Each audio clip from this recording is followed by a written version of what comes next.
Friends வாங்க, ரொம்ப சிம்பிளாக குயிக்காக ஒரு ரெசிபி செய்ய போகிறோம் கேரட்டை வச்சு. வாங்க எப்படி செய்யலான்னு பார்க்கலாம்.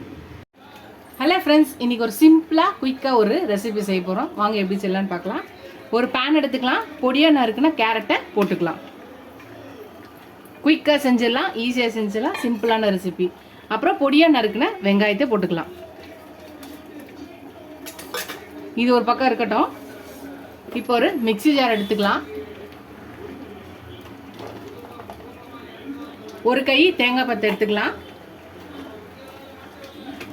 2 பச்சை மிளகாய் புட்டு போட்டுக்கலாம். கொஞ்சம் கருவேப்பிலை போட்டுக்கலாம். ஒரு 1/2 ஸ்பூன் மஞ்சத்தூள். இப்போ இதை தண்ணி ஊற்றாமல் நல்லா கொரன்னு அரைச்சி எடுத்துகிட்டு வந்துடலாம். அரைச்சிட்டு வந்தாச்சு பாருங்கள் நல்லா. இப்போ இதுலேயே சேர்த்து போட்டுக்கலாம்.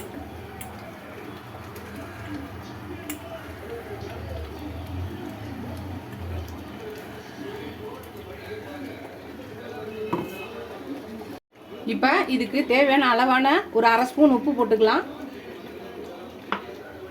இப்போ இது எல்லாத்தையும் நல்லா மிக்ஸ் பண்ணிக்கலாம்.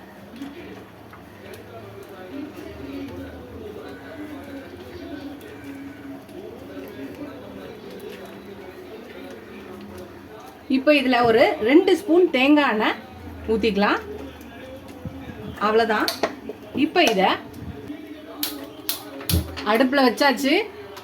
இப்போ இதை ஒரு லோ ஃப்ளேமில் வச்சுட்டு மூடி போட்டு ஒரு 10 நிமிஷம் லோ ஃப்ளேமில் மூடி போட்டு வச்சுக்கலாம். ஒரு 10 நிமிஷம் கழித்து பார்க்கலாம். அதுதான் ஃப்ரெண்ட்ஸ், 10 நிமிஷம் ஆச்சு. நம்மளோட கேரட் துவரன் ரெடி ஆயிடுச்சு பாருங்கள். இதுக்கு தாளிக்க வேண்டிய அவசியம் கிடையாது. பாருங்கள், நம்மளோட சிம்பிளாக குயிக்காக டக்குன்னு செஞ்சிடலாம் ஒரு பொரியல் recipe. Carrot toran Kerala special recipe. நீங்களே இந்த கேரட் தோரனை ட்ரை பண்ணி பாருங்கள். அவ்வளோதான், நம்மளோட கேரட் தோரன் ரெடி ஆயிடுச்சு. அவ்வளோதான் ஃப்ரெண்ட்ஸ், நம்மளோட கேரட் தோரன் ரெடி ஆயிடுச்சு. சர்வ் பண்ணியாச்சு. நீங்களும் இந்த ரெசிபியை ட்ரை பண்ணி பாருங்கள். ட்ரை பண்ணி பார்த்துட்டு எப்படி இருக்குன்னு சொல்லுங்கள். ஃபஸ்ட் டைம் என் சேனல் பக்கம் சப்ஸ்கிரைப் பண்ணிட்டு பாருங்கள். இதுவரை சப்ஸ்கிரைப் பண்ண எல்லா ஃப்ரெண்ட்ஸ்க்கு தேங்க்ஸ். எனக்கு என் சேனலுக்கு சப்போர்ட் பண்ணிங்கன்னு நினைக்கிறேன். இதோட அடுத்த ரெசிபியில் பார்க்கலாம். டாடா பாபா ஃப்ரெண்ட்ஸ்.